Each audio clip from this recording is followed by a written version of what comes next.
और आमर 29 तारिख जो प्रोग्राम होगा जाऊँगी आमर जो जननायक अच्छा राहुल गांधी आसुँच जामझाड़ी रे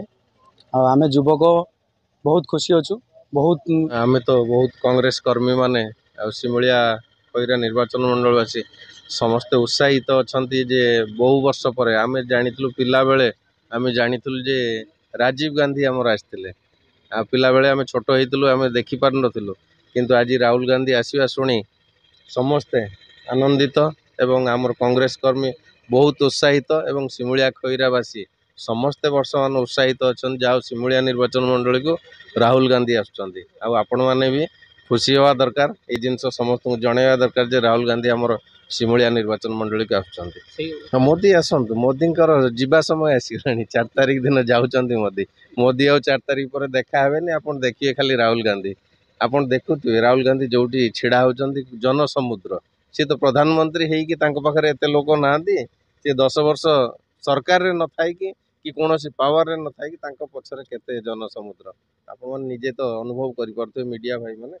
आज देखो ओडिशा रे जोटी भी छिड़ा होती राहुल गांधी पछरे लक्ष लक्ष लोक आ मु भावुची आम सिमुलिया भी सब जनसाधारण स्वतःपूत भाव में आसवे राहुल गांधी से प्रोग्रामिंग ठीक है से एआईसीसी और पीसीसी फाइनल कर फाइनल कले आज संध्या कि खाली सकाल सुधा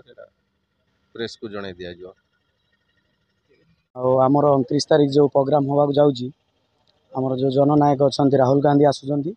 जामझाड़ी रे आम युवक बहुत खुशी अच्छु। बहुत लोक आमर ये तेणुक बहुत उत्साहित अच्छे।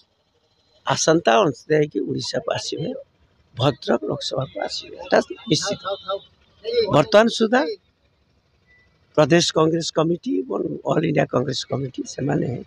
स्थान देखुं स्थान शीघ्र निष्पत्ति करेंगे ता भर झामझाड़ी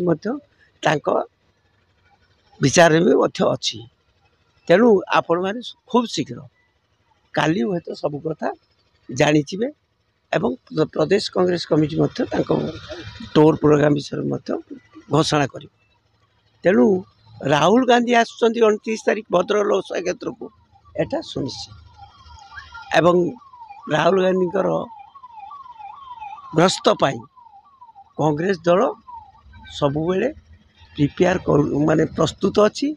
एवं एटी बहु संख्यार लोक आसवे कहीं लोकमत बर्तमान कांग्रेस सपक्षर अच्छी जेहेतु लोकमत कांग्रेस सपक्षर अच्छी गोटे